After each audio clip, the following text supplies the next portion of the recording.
नमस्कार, लाइव अखबार में आपका स्वागत है। यूपीएससी सिविल सेवा परीक्षा 2019 के रिजल्ट घोषित होने के बाद हैशटैग यूपीएससी स्कैम ट्विटर पर कई घंटों तक ट्रेंड करता रहा। वास्तव में सिविल सेवा परीक्षा रिजल्ट 2019 में यह हैशटैग सभी रिक्त पदों की संख्या न जारी करने पर मेन फोकस करता है। यूपीएससी द्वारा 927 पदों की आधिकारिक सूचना जारी की गई थी, लेकिन 829 पदों का ही रिजल्ट जारी किया गया। 58 उम्मीदवारों की लिस्ट जारी नहीं की गई है। आरोप लगाया जा रहा है कि यूपीएससी सार्वजनिक रूप से 58 उम्मीदवारों की लिस्ट इसलिए जारी नहीं कर रही है जिससे बैकलॉग एंट्री या लेटरल एंट्री को सक्षम किया जा सके। इस बारे में ट्वीट करने वालों में एक पूर्व आईपीएस अधिकारी अब्दुल रहमान थे, जिन्होंने पिछले साल सेवाएं छोड़ दी थी, और प्रोफेसर दिलीप मंडल भी। यूपीएससी द्वारा अधिसूचित पदों की संख्या और अंत में चुने गए उम्मीदवारों के बीच अंतर कोई नई घटना नहीं है। वास्तव में हर साल यूपीएससी उन उम्मीदवारों की तुलना में कम उम्मीदवारों का चयन करता है जिन्हें यह सूचित करता है। 2018 में आयोग ने 812 पदों को अधिसूचित किया और 759 उम्मीदवारों का चयन किया। 2017 में 1058 पदों को अधिसूचित किया और 990 उम्मीदवारों का चुना। 2016 में 1209 पदों को अधिसूचित किया और 1099 उम्मीदवारों का चयन किया गया।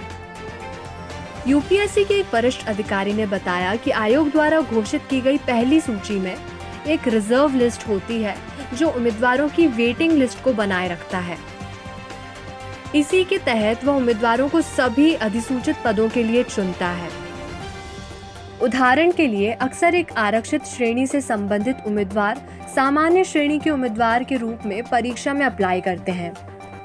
हालांकि यदि उम्मीदवार सामान्य श्रेणी के रैंक के आधार पर आवंटित कैडर या सेवा से संतुष्ट नहीं है तो वह आरक्षित श्रेणी की सीट का उपयोग कर सकता है।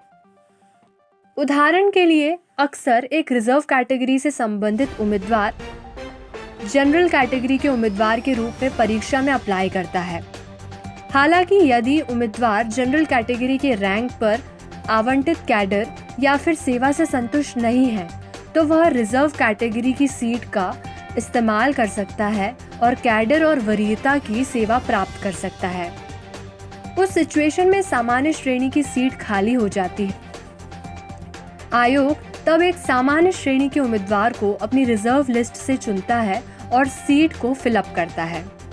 इसी प्रकार यदि अनुसूचित जाति या उम्मीदवार आरक्षित सीट का लाभ नहीं उठाता है तो उस रिक्त पद को भरने के लिए रिजर्व लिस्ट के एक अनुसूचित जाति के उम्मीदवार को चुना जाता है।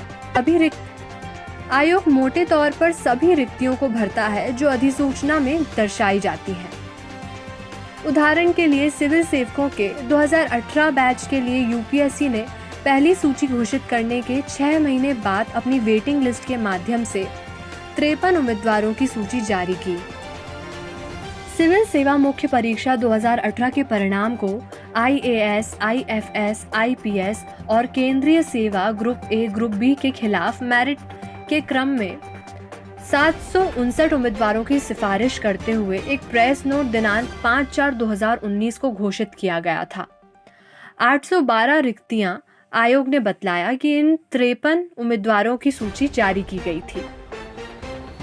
कार्मिक एवं प्रशिक्षण विभाग द्वारा मांग की गई है। आयोग ने अब 53 उम्मीदवारों की सिफारिश की, जिसमें 38 सामान्य, 14 ओबीसी और 1 एससी शामिल है।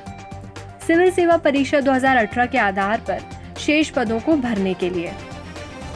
इसलिए आखिर में आयोग ने कुल 812 उम्मीदवारों की भर्ती की, जो कि शुरू में अधिसूचित पदों की संख्या के समान थी। इसलिए सारे उदाहरणों से पता चलता है कि आयोग हर साल उतने ही अभ्यर्थियों की भर्ती करता है जितने पदों की संख्या सूचित करता है।